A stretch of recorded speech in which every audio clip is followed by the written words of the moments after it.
Estimados espectadores, hoy les traigo una historia que ha estado envuelta en misterio durante décadas y que continúa planteando innumerables preguntas. Te recomiendo que veas este vídeo con atención porque lo que estás a punto de descubrir en él cambiará tu perspectiva sobre la realidad, y como antes, les pido de nuevo que si aún no se han suscrito a este canal, se suscriban, activen la campanita de notificaciones e inviten a sus amigos, porque presentamos vídeos a diario que no encontrarán en ningún otro lugar. Ahora, vean el vídeo. Era un día ordinario en el Aeropuerto Internacional de Dulles, en Virginia, Estados Unidos. Corría el año 1954, una época en la que el mundo todavía se recuperaba de las heridas de la Segunda Guerra Mundial, y los viajes internacionales comenzaban a volverse más frecuentes, aunque aún rodeados de procedimientos estrictos y controles minuciosos. Los agentes de inmigración estadounidenses estaban acostumbrados a revisar documentos de viajeros provenientes de todos los rincones del planeta. Pasaportes franceses, británicos, japoneses, alemanes, cada uno con sus sellos, sus características particulares, sus medidas de seguridad. Pero nada, absolutamente nada, podría haberlos preparado para lo que estaban a punto de presenciar. Entre la multitud de pasajeros que descendían de los aviones esa mañana, había un hombre que llamaba la atención por su aspecto impecable. Vestía un elegante traje oscuro, perfectamente planchado, con una corbata que denotaba buen gusto y posición social. Su maleta era de cuero genuino, del tipo que utilizaban los hombres de negocios de la época. Caminaba con la confianza de alguien que ha viajado muchas veces, alguien que conoce los protocolos, que sabe exactamente qué esperar en un control de inmigración. Sus modales eran impecables, su postura erguida y segura. Nada en su comportamiento sugería nerviosismo o inquietud. Era, en apariencia, pero él era un tipo de viajero diferente al resto. Cuando llegó su turno ante el mostrador de inmigración, el hombre sonrió cortésmente y entregó su pasaporte al oficial de turno. El agente, un veterano con años de experiencia revisando documentos, tomó el pasaporte con la rutina de quien ha realizado esta acción miles de veces. Pero en el momento en que abrió el documento, algo cambió en su expresión. Sus cejas se fruncieron levemente. Sus ojos se entrecerraron mientras examinaba las páginas con mayor detenimiento. Pasó una página, luego otra, volvió a la primera. Levantó la vista hacia el hombre, luego nuevamente hacia el pasaporte. Había algo que no encajaba. El documento era impecable desde el punto de vista técnico. El papel tenía la textura correcta, el grosor adecuado.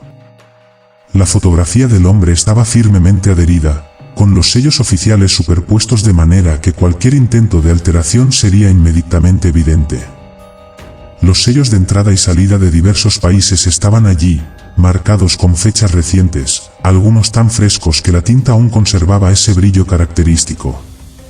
Pero había un problema monumental que hizo que el agente sintiera un escalofrío recorrer su espalda. El país emisor del pasaporte, el país de origen de este hombre, simplemente no existía.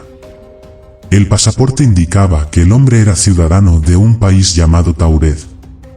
No Tailandia, no Turquía, no ninguna nación conocida con un nombre similar. Tauret. Un país que no aparecía en ningún mapa, que no figuraba en ningún registro de las Naciones Unidas, que no tenía representación diplomática en ningún lugar del mundo. El agente de inmigración sintió que el suelo se movía bajo sus pies. En todos sus años de servicio, había visto documentos falsos, pasaportes alterados, identificaciones fraudulentas. Pero esto era diferente. Esto no parecía ser una falsificación burda hecha en un sótano por criminales desesperados. Esto parecía auténtico, oficial, legítimo en todos los sentidos, excepto por un detalle imposible de ignorar: el país no existía. El agente llamó a su supervisor. El supervisor llamó a otro oficial. Pronto, varios agentes rodeaban al hombre, examinando el pasaporte, pasándoselo de mano en mano como si fuera una reliquia alienígena. Trajeron mapamundis, atlas, documentos de referencia. Buscaron en sus registros cualquier mención de un país llamado Taured. Nada. Absolutamente nada. Algunos pensaron que quizás se trataba de un nombre antiguo, una denominación histórica de alguna nación que había cambiado su nombre después de la guerra. Revisaron archivos históricos. Consultaron con expertos en geografía política. La respuesta era siempre la misma: no existe, nunca ha existido, un país llamado Taured.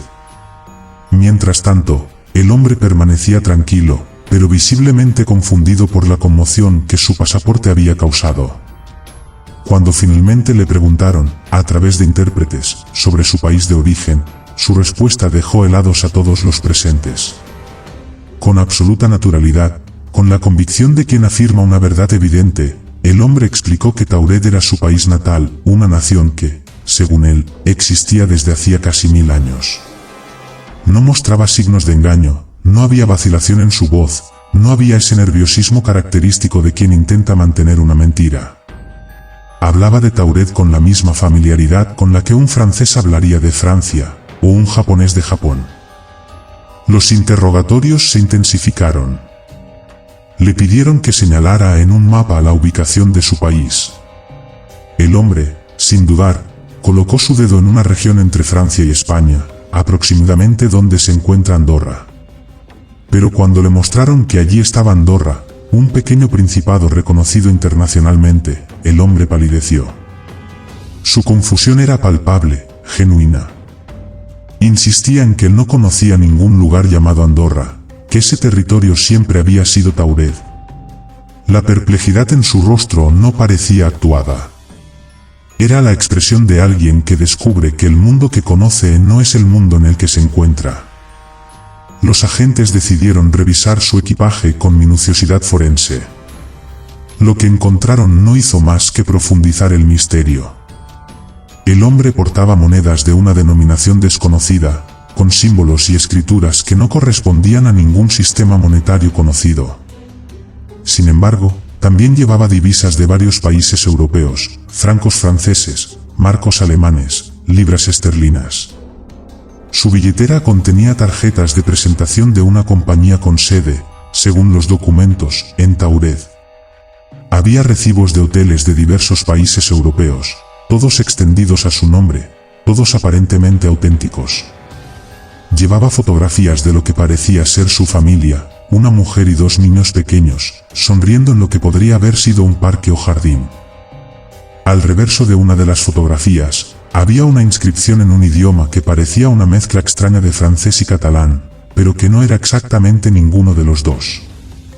Lo más inquietante era su licencia de conducir. El documento estaba expedido por las autoridades de Taured, con un formato profesional, hologramas de seguridad, y todos los elementos que se esperarían de un documento oficial. Pero nuevamente, el país emisor no existía. Los expertos en documentos forenses examinaron cada papel, cada tarjeta, cada recibo. La conclusión era desconcertante: no había evidencia de falsificación. Los documentos no mostraban signos de alteración, manipulación o fabricación amateur. Si eran falsos, habían sido creados con una tecnología y atención al detalle que superaba con creces las capacidades de los falsificadores conocidos en esa época. El hombre fue sometido a interrogatorios más extensos.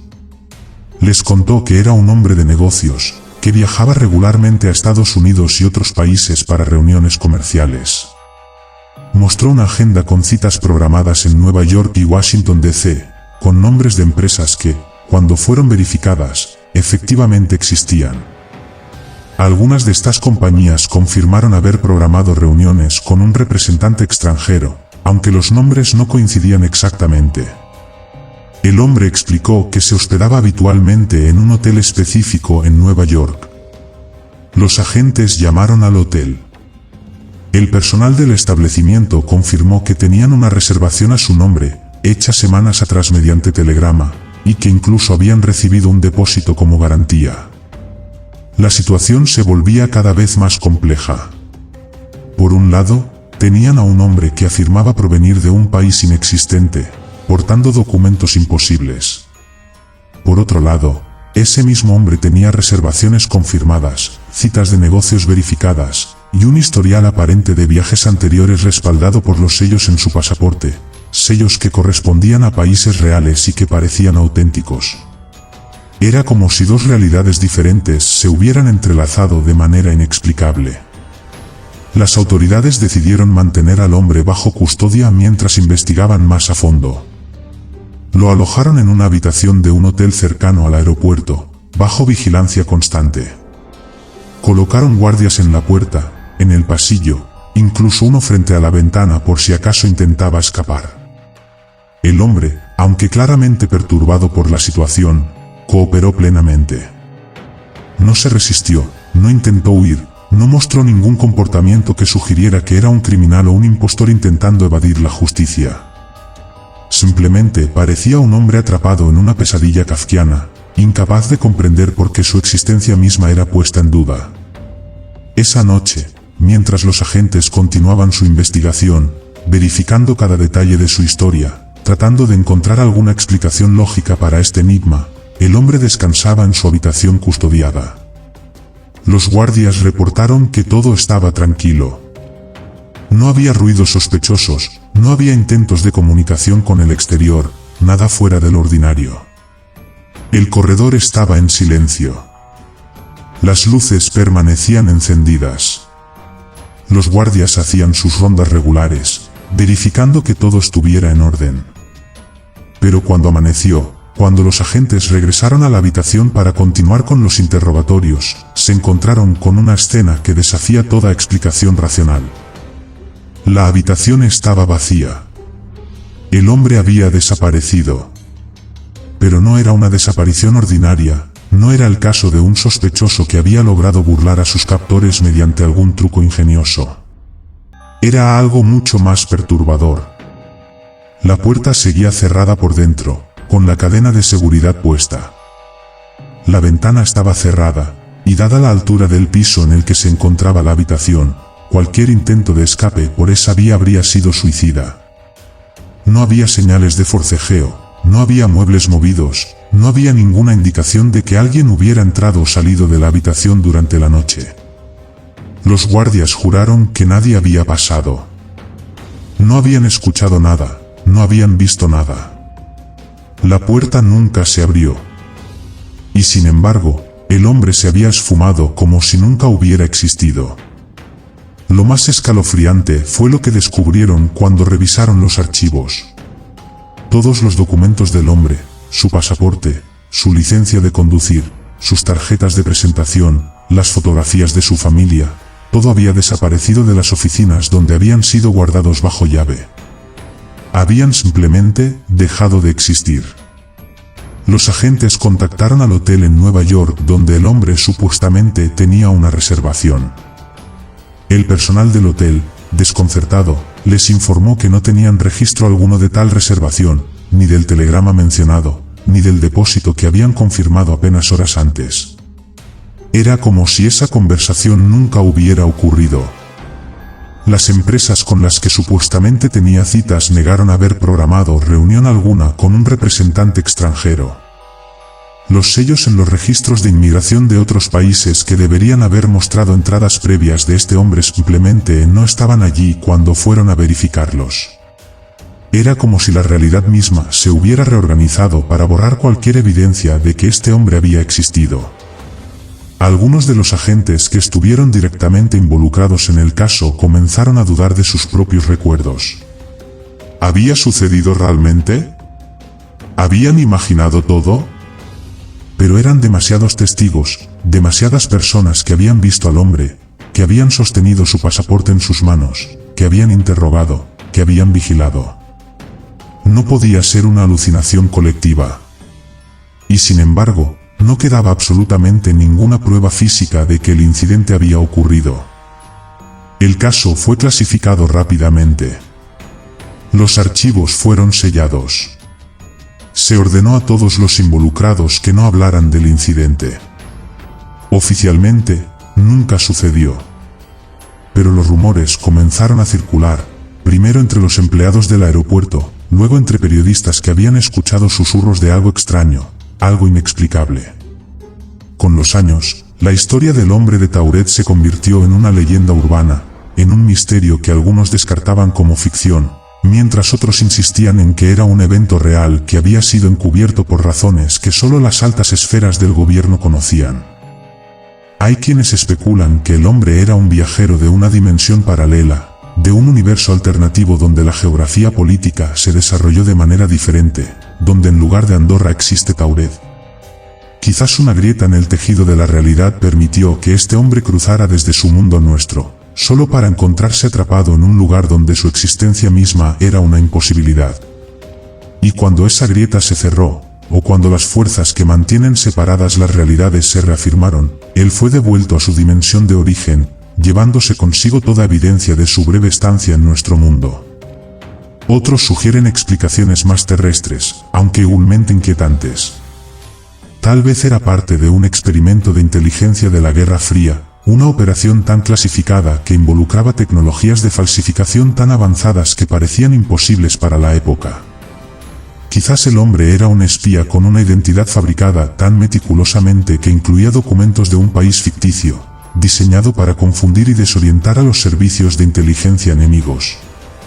Y cuando el experimento fracasó o fue comprometido, todos los involucrados fueron extraídos y toda evidencia fue destruida de manera tan exhaustiva que ni siquiera quedaron registros oficiales. Pero estas explicaciones, por más elaboradas que sean, no logran responder todas las preguntas. No explican la sinceridad genuina del hombre, su confusión real al descubrir que su país no existía en nuestros mapas. No explican cómo desapareció de una habitación cerrada bajo vigilancia constante. No explican cómo todos los registros, todas las confirmaciones, todas las conversaciones que habían tenido lugar, simplemente dejaron de existir como si nunca hubieran ocurrido. Hay detalles adicionales que hacen este caso aún más perturbador. Algunos investigadores que han intentado rastrear la historia original han descubierto que hay múltiples versiones del incidente, cada una con ligeras variaciones. En algunas versiones, el incidente ocurrió en Japón, no en Estados Unidos. En otras, el país imaginario tiene un nombre diferente. Estas inconsistencias han llevado a muchos escépticos a descartar toda la historia como una leyenda urbana sin base en hechos reales. Pero los defensores de la autenticidad del caso argumentan que estas variaciones podrían deberse precisamente a la naturaleza del fenómeno. Si efectivamente hay múltiples realidades, múltiples dimensiones, entonces podría haber ocurrido versiones similares del incidente en diferentes lugares y tiempos, con ligeras diferencias según las particularidades de cada dimensión. Lo que resulta innegable es el impacto que esta historia ha tenido en nuestra imaginación colectiva. Nos obliga a cuestionar la solidez de nuestra realidad, a preguntarnos si el mundo que percibimos es el único que existe, o si hay otros mundos, otras realidades, existiendo en paralelo al nuestro, separadas por una membrana tan delgada que ocasionalmente, bajo circunstancias extraordinarias, esa barrera puede ser atravesada. La física cuántica moderna nos ha enseñado que la realidad es mucho más extraña de lo que nuestros sentidos nos hacen creer. Los científicos hablan de teorías de multiverso, de universos paralelos, de líneas temporales alternativas. Lo que una vez fue terreno exclusivo de la ciencia ficción ahora es objeto de seria consideración académica. Si estas teorías son correctas, si efectivamente existen infinitas versiones de nuestro universo, cada una ligeramente diferente, entonces la posibilidad de que alguien, bajo las circunstancias adecuadas, pueda cruzar de una realidad a otra deja de ser una fantasía imposible y se convierte en una remota pero teórica posibilidad. El caso del hombre de Tauret nos recuerda cuán poco sabemos en realidad sobre la naturaleza de la existencia. Vivimos nuestras vidas asumiendo que el mundo es sólido, predecible, consistente. Confiamos en que Francia estará donde siempre ha estado, que nuestros documentos de identidad reflejarán una realidad compartida por todos. Pero ¿qué sucedería si un día despertáramos y descubriéramos que algún detalle fundamental de nuestro mundo ha cambiado, que algo que estábamos seguros que existía ya no está allí, o que algo nuevo ha aparecido que todos los demás insisten que siempre ha estado allí excepto nosotros? Seríamos como el hombre de Tauret, atrapados en un mundo que no es el nuestro, incapaces de probar nuestra propia realidad. Este caso también plantea preguntas filosóficas profundas sobre la naturaleza de la identidad y la existencia. Si todo rastro de tu existencia desaparece, si no hay documentos que te respalden, si las personas que te conocían pierden sus recuerdos de ti, si las reservaciones que hiciste, las citas que programaste, las conversaciones que tuviste, todo se desvanece como si nunca hubiera ocurrido, ¿realmente exististe? El hombre de Tauret se enfrentó a esta pesadilla existencial, un mundo que le decía que su realidad, su historia, su país, su identidad, todo era una imposibilidad. Y luego está el silencio oficial. Si este incidente realmente ocurrió, si hay archivos clasificados en algún lugar de las entrañas de las agencias de inteligencia estadounidenses, ¿por qué mantenerlo en secreto? ¿Qué implicaciones tendría para la sociedad el reconocimiento oficial de que alguien apareció de otra dimensión o realidad? El pánico, el cuestionamiento de todo lo que creemos saber, las implicaciones religiosas, filosóficas, científicas, serían monumentales. Quizás el silencio es una forma de protección, una decisión de mantener estable el tejido social evitando revelar verdades que la mayoría de la humanidad no está preparada para enfrentar. Los años han pasado desde ese supuesto día de 1954.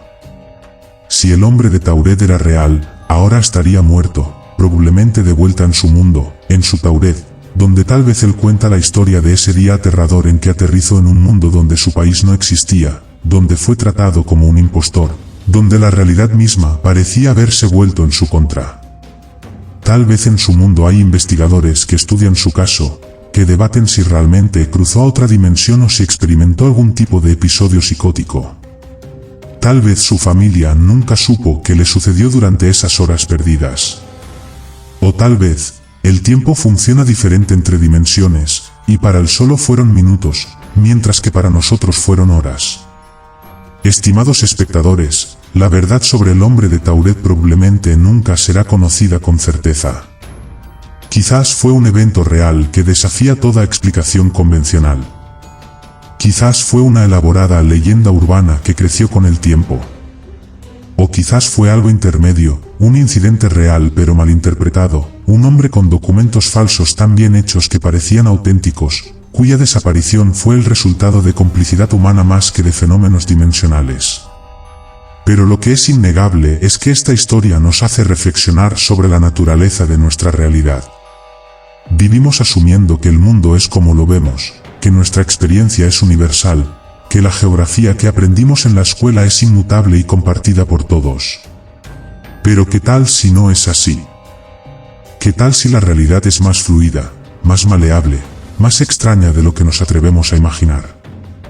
El hombre de Tauret, real o no, es un recordatorio de que hay misterios en este universo que escapan a nuestra comprensión, que hay preguntas para las cuales no tenemos respuestas, y que tal vez, solo tal vez, las fronteras entre lo posible y lo imposible no son tan claras como nos gusta pensar.